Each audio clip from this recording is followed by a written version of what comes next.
네, 오늘은 누가복음 1장을 통해서 예수님의 탄생을 준비하는 자들, 이런 제목으로 함께 은혜 나누도록 하겠습니다. 네, 하나님께서 이 땅에 오신 것은 어두운 그늘에 빛을 비치기 위해서 오셨어요. 결국 이 땅은, 우리가 살고 있는 이 땅은 악의 그림자로, 또 우리들의 욕망으로 얼룩져서 결국에 하나님이 만들어 놓은 아름다운 창조의 세계, 에덴의 동산이 사라져 버렸어요. 그리고 그곳에서 고통받고 시달리며, 또 여기를 떠난다 그래서, 우리가 이 땅을 떠난다 그래서 하나님 나라에 들어갈 수도 없는 그런 상황에 놓여져 있어요. 그래서 이 암울한 상황을 해결하는 방법은 뭐냐? 하나님께서 결국 우리들의 죄를 해결하기 위해서 죽으시는 길밖에 없다 해서 우리를 위해서 오신 것이죠. 그런데 하나님께서 이 땅에 오실 때는 그냥 오셔갖고 될 일이 아니에요. 그래서 하나님이 이 땅에 육신을 입고 오실 때 하나님께서는 하나님을 맞이해서, 하나님이 이 땅에 육신을 입고 오신 하나님이 일을 할 수 있도록 준비를 해 놓을 사람들이 필요했어요. 그래서 하나님은 이 땅에 내가 가서 일을 하기 위해서 누가 나를 준비해 줄까? 그 준비한 사람들을 오늘 우리에게 찾아보자는 거예요. 그러니까 하나님 귀하게 쓰신 거죠. 하나님이 이 땅에 오셨을 때 사용한 귀한 자들이에요. 특별한 일이었기 때문에, 하나님께서 스스로 인간의 몸을 입고 와서 죽으시는 대단한 사건이었기 때문에 이 땅에 오시는 그 일을 하나님께서는 대단히 중요하게 생각했고, 그때 사용할 사람들을 아무나 쓰지 않으셨겠죠. 그래서 그런 자들을 오늘 같이 한번 보겠습니다. 근데 성경에서는 그런 자로서 가장 예수님이 오기 위해서 이 행사를 준비하는 가장 큰 지휘자로 누구를 세웠을까요? 네, 오늘 본문에 나오는 누가복음 1장에 나오는 누가복음 1장의 주인공은 누굴까요? 세례 요한이에요. 그래서 세례 요한에 대해서, 세례 요한을 하나님이 온 큰 행사장의 준비위원장을 시키는, 그 세례 요한을 출생에서부터 준비시키는 이런 이야기가 되겠습니다. 그래서 그냥 갑자기 하나님께서 하신 게 아니라 태어나기 전부터, 세례 요한이 태어나기 전부터 준비를 했어요. 그럼 세례 요한이 태어나기 전에는 누구를 보고 세례 요한을 준비를 했을까요? 세례 요한의 부모님을 보고, 그리고 그 부모님을 통해서 하나님이 오는 것을 맞이할 총지휘자, 그 행사를 준비할 총지휘자를 그 부모님의 자식으로 태어나게 하신 거예요. 참 놀라운 일이죠. 그래서 그 부모님이 누굴까요? 세례 요한의 부모님이 누굴까요? 예. 아버지는 사가랴, 어머니는 누굴까요? 엘리사벳. 그래서 오늘 어디를 보나 하면 누가복음 1장 전체가 지금 1장 끝에까지가 세례 요한의 출생에 관련된 이야기예요. 물론 이 안에 예수님의 출생의 이야기도 있습니다만, 그러면 이제 5절부터 나오는 이야기가 세례 요한의 출생에 관한 이야기인데요. 자, 5절을 한번 볼까요? 유다 왕 헤롯 때에 아비야 반열의 제사장 한 사람이 있었으니 이름은 사가랴요. 그의 아내는 아론의 자손이니 이름은 엘리사벳이라. 아버지는 누구요? 사가랴. 어머니는 엘리사벳. 근데 아버지 사가랴는 제사장이라고 나오고 있고요. 그 어머니는 아론 집안이니까 제사장이 나오는 그 집안이에요. 제사장을 나오는 아론 계통의 자녀다, 이렇게 볼 수가 있고요. 그 다음에 이제 6절에 보면 이 두 사람이 하나님 앞에 의인이니 주의 모든 계명과 율례대로 흠 없이 행하더라. 왜 선택했는지 이유가 나오죠. 하나님께서 이 두 사람을 한테서 자녀를 태어나게 해서 그 자녀로 내가 가는 일을 준비하도록 시키겠다. 그러면 그 부모가 어떤 자이기 때문에 선택을 했느냐? 여기 나오는 거죠. 이유가 뭐예요? 의인이니. 근데 의인이 여기서는 그 어떤 식의 의인이냐고 설명을 하고 있어요. 주의 계명과 규례대로 흠 없이 행하더라. 그래서 하나님 말씀대로 행하더라. 살아가는 자다. 하나님 말씀대로 사는 자다.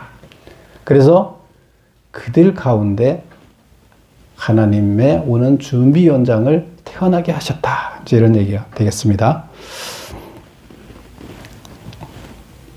우리 본문 오늘 메모 1번을 볼까요? 주보 1번. 요한의 아버지와 어머니는 누구인가? 하나님은 이 둘을 어떻게 평가하셨는가? 붙인 사가랴는 유대 산골에 거하는 제사장이었다. 뒤에 본문에 보면 지금 예루살렘 성전에 와서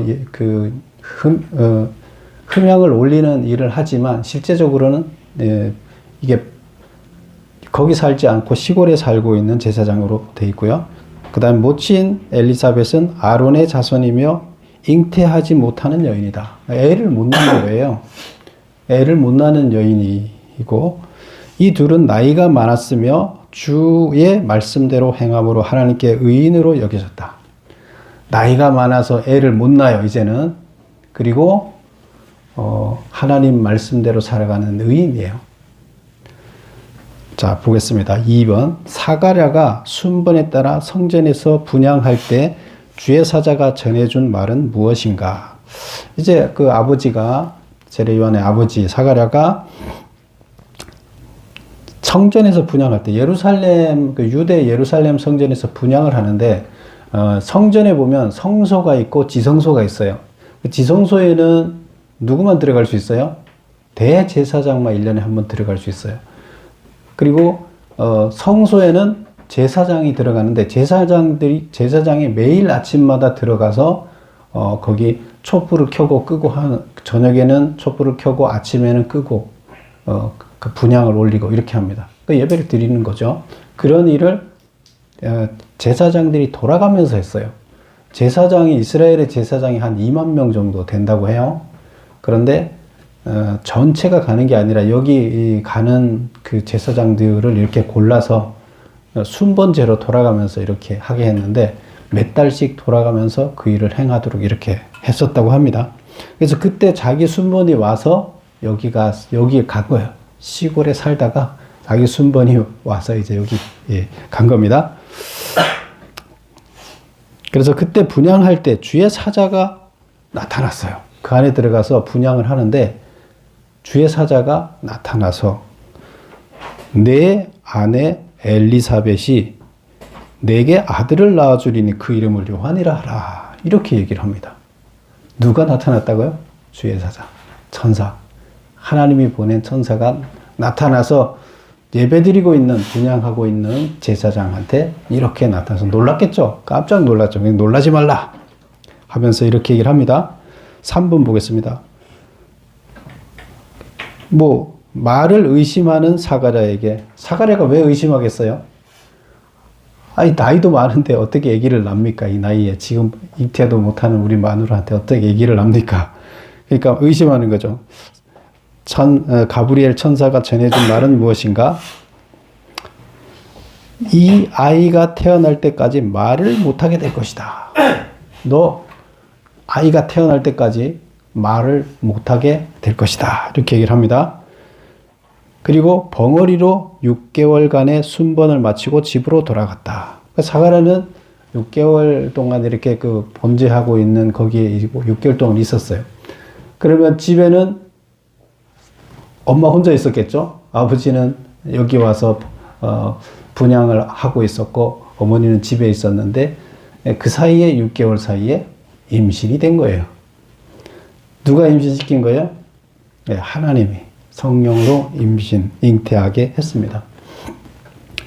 우리는 예수님만 하나님이 잉태하셨느냐? 그렇지 않는 것 같아요. 뭐 정확히는 모르지만 아마 그랬을 것이다. 이렇게 볼 수가 있고요. 그 다음에 보면 엘리사벳이 잉태한 후 6개월이 지나서 가브리엘 천사가 요셉과 정혼한 마리아를 찾아가 한 말은 무엇인가? 6개월이 지났는데 임신을 한 지 6개월이 지났어요. 그런데 그때 가브리엘 천사가 원래 처음에는 사가랴한테 와서 너가 자식을 낳을 건데 요한이라 하라 이렇게 얘기를 했잖아요. 그로부터 6개월이 지난 다음에 누구를 찾아갔다고요? 마리아를 찾아갔어요. 마리아는 누구예요? 예수의 어머니죠. 예수님의 어머니를 찾아갔는데 예수님의 어머니는 어디에 살았어요? 갈릴리 나사렛에 살았어요. 그리고 그 마리아는 갈릴리 나사렛이고 여기는 지금 유대 땅이니까 예루살렘 인근이죠. 그러니까 거리가 꽤 돼요. 꽤 된데 처음에는 예루살렘 쪽에 와서 말씀을 하고 그 다음에 가브리엘이 갈릴리 나사렛에 가서 너도 찾아갔어요. 마리아를 찾아갔어요. 자, 뭐라고 하나 볼까요? 찾아가서 한 말은 뭐냐? 보라, 내가 잉태하여 아들을 낳으니 그 이름을 예수라 하라. 이렇게 얘기를 합니다. 5번 보겠습니다. 남자를 알지 못한데 어떻게 잉태할 수 있느냐는 마리아의 반문에 어떻게 답했는가? 그래서 뭐 정혼은 했지만 이때 당시에 정혼을 했다는 것은 그 요셉하고 정혼을 했지만 정혼을 한 사람들은 결혼을 한 게 아니잖아요. 이제 결혼 약속을 한 거예요. 우리나라로 얘기하면 약혼인데 약혼을 했을 때 부부가 서로 그 약혼자가 만날 수 있는 게 아니에요. 언제 만나요? 이스라엘은 결혼식 날 만나는 거예요. 그래서 지금은 정혼한 사이로 그렇게 지내고 있는 때예요. 그래서 나는 아직 남자를 알지 못하는데 어떻게 애를 낳을 수 있느냐? 그랬더니 뭐라고 대답합니까? 천사가 성령이 내게 임하시고 지극히 높으신 이의 능력이 너를 덮으리니 나실 바 거룩한 이는 하나님의 아들이라 일컬어지리라. 그래서 성령님이 임하시고 하나님의 능력이 너를 덮는다. 그래서 거룩한 이 하나님의 아들이라고 일컬어지는 이가 태어날 것이다. 이렇게 이제 얘기를 합니다. 그래서 제일 먼저 가브리엘은 세례 요한의 출생을 그 아버지를 통해서 알게 미리 점지해 줬죠. 얘기를 해줬죠. 그리고 이제 그 예수님의 그 탄생은 6개월 후에 이제 얘기를 해줬어요. 그럼 예수님하고 세례 요한하고 누가 먼저 태어났을까요? 세례 요한이 먼저 태어났죠. 준비를 해야 되니까 그 6개월 후에 이제 차이를 두고 예수님이 이제 잉태하게 되는 거죠. 6번 마리아의 친척 엘리사벳도 잉태할 수 없는 늙은이지만 잉태한 지 6개월이 되었다고 말하자 어떻게 대답했는가? 그래서 마리아는 저는 안 될 것 같습니다 하는 식의 생각을 갖고 있었어요. 근데 그때 무슨 얘기를 하냐면 천사가 엘리사벳이 이제 친척이기 때문에 엘리사벳한테 얘기를 해줍니다.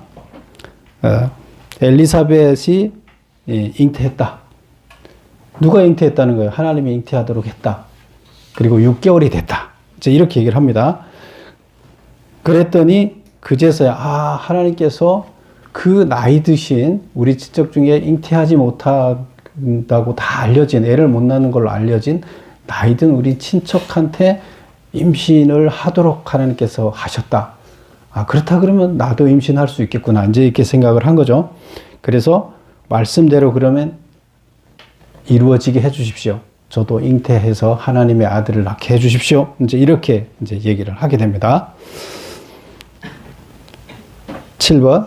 마리아가 갈릴리에서 유대 산골에 있는 엘리사벳을 문안하러 왔을 때 아이가 문안함을 듣고 복중에서 뛰노는지라 엘리사벳이 한 말은 무엇이냐. 그래서 마리아가 찾아와서 엘리사벳을 만났는데 아직 아기 얘기도 하지 않았어요. 그런데 복중에 있는 아기가 먼저 알아보는 거예요.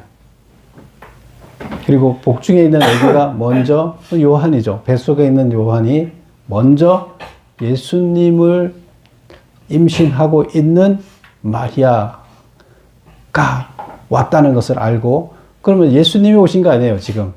예수님이 자기를 만나러, 요한을 만나러 왔다는 거 알고 요한이 뱃속에서 난리를 치는 거예요. 그리고 그때 엘리사벳에게 성령이 임해서 그 사실을 알게 해줍니다. 그 말을 안 했는데. 그래서 그 얘기입니다. 그래서 여기 보면 7번에 마리아가 갈릴리에서 유대 산골에 있는 엘리사벳을 문안하러 왔을 때 아이가 문안함을 듣고 복중에서 뛰노는지라. 엘리사벳이 이때 뭐라고 얘기했느냐? 여자 중에 내가 복이 있으며 내 태중의 아이도 복이 있도다. 그래서 마리아, 예수님을 가진 마리아에게 복이 있다. 그리고 그 태중에 있는 아이 예수님한테도 복이 있다. 이렇게 얘기하는데 이것은 성령이 임재해서 이렇게 얘기하더라, 했더라 이렇게 표현하고 있습니다. 성경에서. 8번 보겠습니다. 이에 마리아도 찬가를 불렀다. 그 내용은 무엇인가? 마리아가 찬가를 지금 7번에서 나오는 이야기는 누가 찬가를 불렀느냐? 엘리사벳이 먼저 하나님을 찬양하는 시를 지어서 불렀어요. 그리고 이제 8번에 나오는 것은 마리아도 이제 거기 화답을 하는 내용입니다. 마리아도 찬가를 불렀다. 그 내용은 무엇인가? 마리아는 그곳에서 얼마나 머물렀는가? 내 영혼이 주를 찬양하며 내 마음이 하나님 내 구주를 기뻐하였음은 여종의 비천함을 돌보셨음이라. 보라, 이제 후로는 만세에 나를 복이 있다 일컬으리로다. 물론 길게 이제 찬양을 했는데 그 중에서 핵심은 이렇게 이제 정리를 했습니다. 이렇게 찬양을 하고 그 다음에 여기에서 얼마를 머물렀다고요? 석 달쯤 함께 있다가 집으로 돌아갔다. 그러면 임신하고 6개월 동안은 세례 요한을 임신하고 엘리사벳은 6개월 동안 혼자 집에 있었죠. 남편은 가서 성전에 가서 흠양을 하러 번제 자기 순번에 따라 예루살렘으로 갔고 산골에서 혼자 자기는 아기를 잉태하고 있었는데 본문에 보면 감추고 있었다 얘기를 해요. 임신한 사실을 사람들한테 숨겼다는 거예요. 왜 그랬을까요? 예, 나이도 많죠. 이제 임신 못하는 사람으로 소문 났는데 나이 많은데 임신했다 그러니까 이게 세상적으로 얘기하면 창피하죠. 근데 한편으로는 하나님의 놀라운 능력을 입은 거잖아요. 그래서 뭐 학자들은 창피해서 그렇게 얘기했을 것이다. 하나님의 능력을 사람들한테 얘기하면 사람들이 믿지 않고 이상하게 생각할까 봐 그랬을 것이다. 뭐 다양하게 얘기를 하지만 어쨌건 임신 사실을 숨겼어요.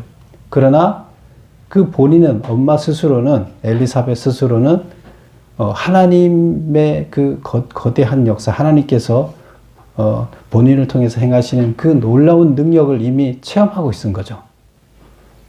평생 동안 임신 못해서 애 낳으려고 그렇게 노력했는데 안 됐는데 임신됐잖아요. 그 남편을 통해서 임신한다는 소식이 또 들려졌겠죠. 임신할 것이라는 소식이. 그리고 이제 6개월을 그런 다음에 3개월 동안은 마리아가 와서 또 너희 친척도 임신했다 하는 얘기를 듣고 마리아가 여기를 찾아와서 3개월 같이 있었어요. 그럼 지금 이제 세례 요한이 태어나려면 얼마 남았어요? 사람이 몇 달 만에 태어나요? 10개월 만에 태어나죠. 그럼 이제 한 달 남았죠? 이제 태어날 때가 다 됐어요. 그래서 태어날 때가 다 되니까 마리아는 집으로 돌아갔다. 이제 이렇게 볼 수 있고 3개월 동안 예수님하고 세례 요한하고 같은 공간에서 같이 있었다. 이제 그렇게 볼 수가 있습니다. 물론 각각 태 속에 있기는 했지만 그런데 서로가 알고 뱃속에서 요동을 쳤다, 기뻐했다 이렇게 이제 표현을 하고 있습니다. 9번 보겠습니다. 엘리사벳이 출산하여 아들을 낳음에 그 이름을 요한으로 하라고 서판에 기록하자 사가랴에게 어떤 변화가 일어났는가. 57절을 한번 볼까요? 1장 57절 한번 보겠습니다.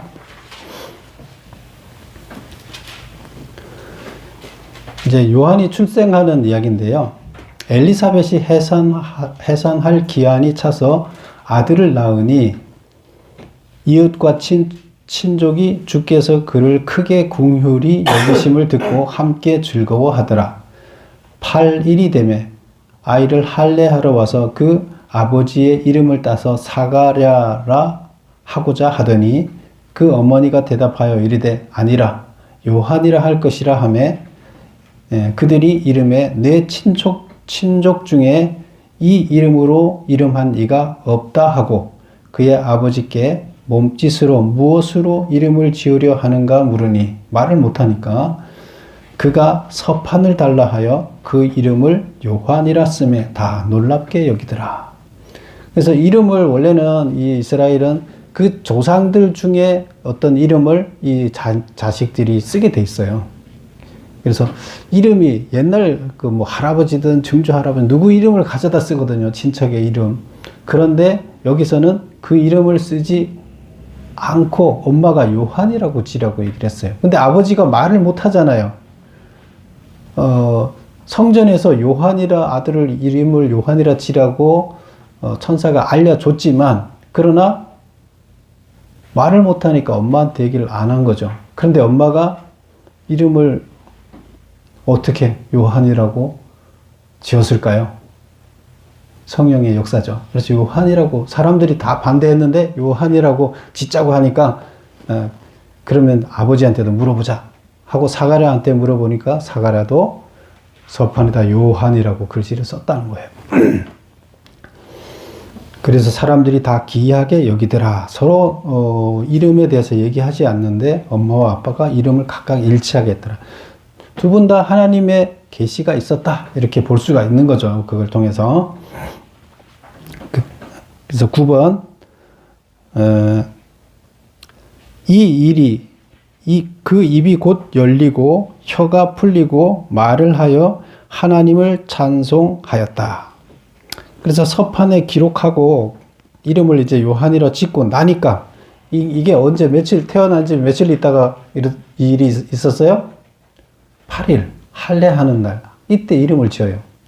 할례하면서 이름을 짓는데 그때 이제 입이 열렸다. 그래서 예수님이 그 세례 요한이 태어나고 나서 입이 열렸다. 그러면 이러한 사실이 온 유대 산골에 퍼지자 근처에 사는 사람들은 어떤 반응을 보였는가? 듣는 사람이 다 이 말을 마음에 두며 이르되 이 아이가 장차 어찌 될까 하니 이는 주의 손이 그와 함께 하심이라. 하나님에 의해서 출생하고 이름도 하나님께서 점지해 준 대로 짓고 그러니까 하나님이 탄생시킨 자녀잖아요. 그래서 하나님의 기적으로 태어난 출생한 자녀인데 이 자녀가 과연 앞으로 어떤 일을 할까? 이거에 대해서 대단히 큰 이거에 대해서 큰 이제 기대가 궁금한 사람들에게 일어났다. 이제 이런 얘기가 되겠습니다. 10번 사가랴가 성령의 충만함을 받아 한 예언은 무엇인가? 자, 76절을 한번 볼까요? 우리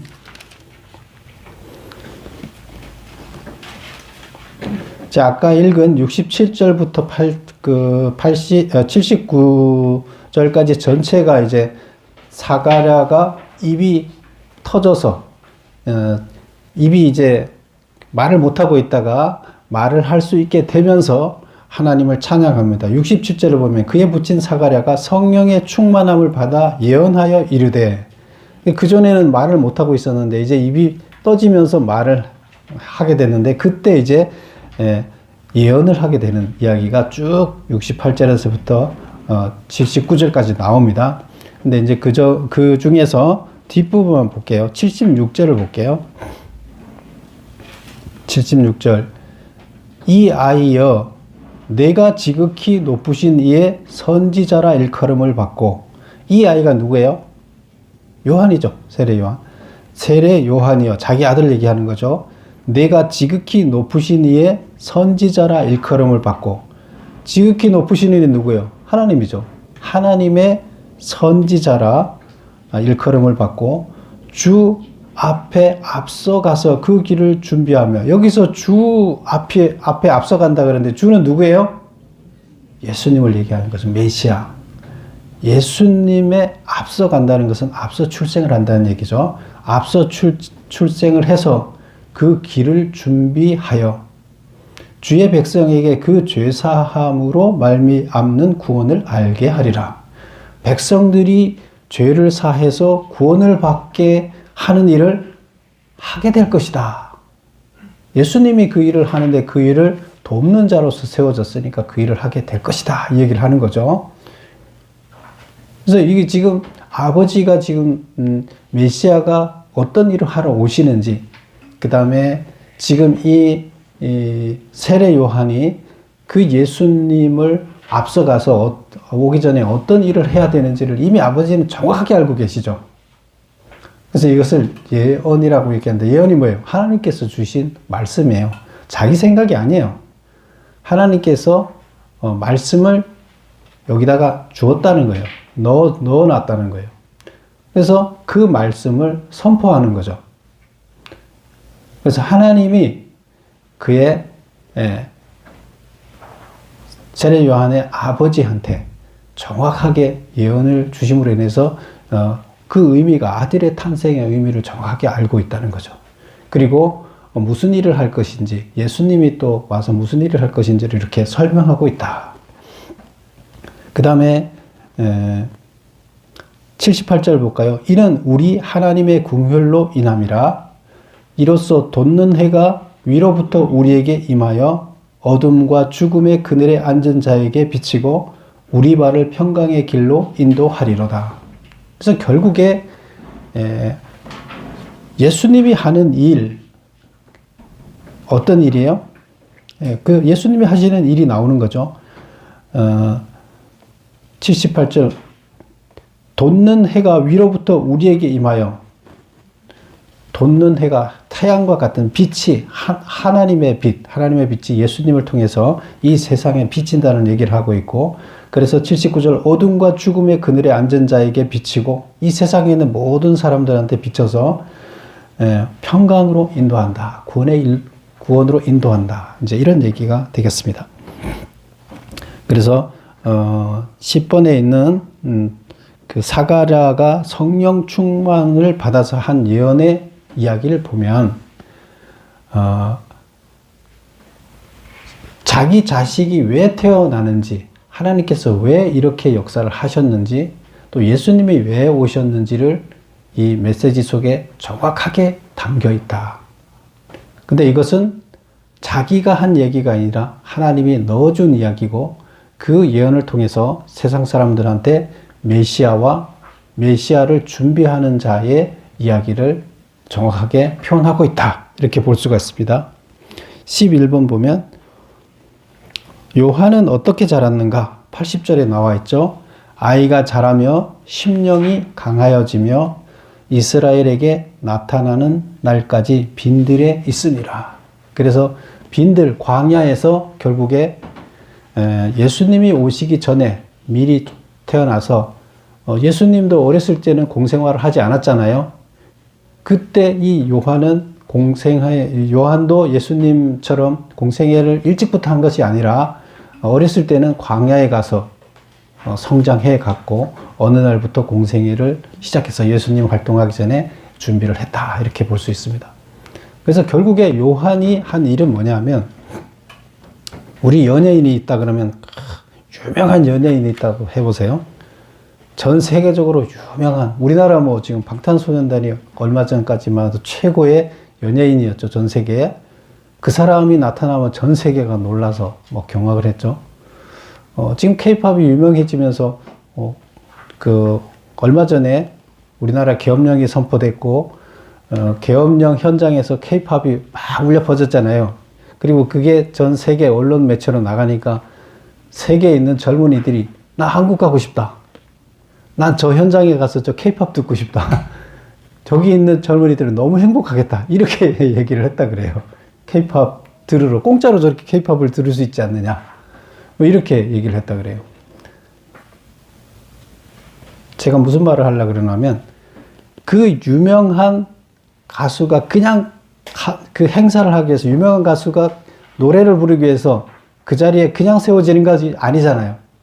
누군가가 준비를 해서 그 메시지를, 그 노래 메시지를 전할 수 있게끔 하기까지는 많은 준비가 필요해요. 하나님이 오셔서 우리들을 구원하고 메시지를 전하는 이 과정에 많은 준비가 필요합니다. 그 준비의 위원장으로 누굴 세웠다? 예, 세례 요한을 세웠다. 그래서 세례 요한을 세우기 전에 세례 요한은 아직 먼저 태어나기 전부터 이미 정해놓고 출생을 시켰으니까 그렇다 치고 그러면 하나님은 그의 부모님을 왜 선택했는가? 왜 선택했다고요?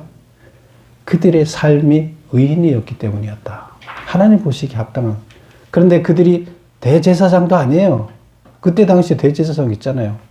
그리고 지금으로 얘기하면 여기도 시골이라고 계속 표현을 쓰고 있어요. 성경 본문에 산골, 시골 뭐 이렇게 쓰고 있어요.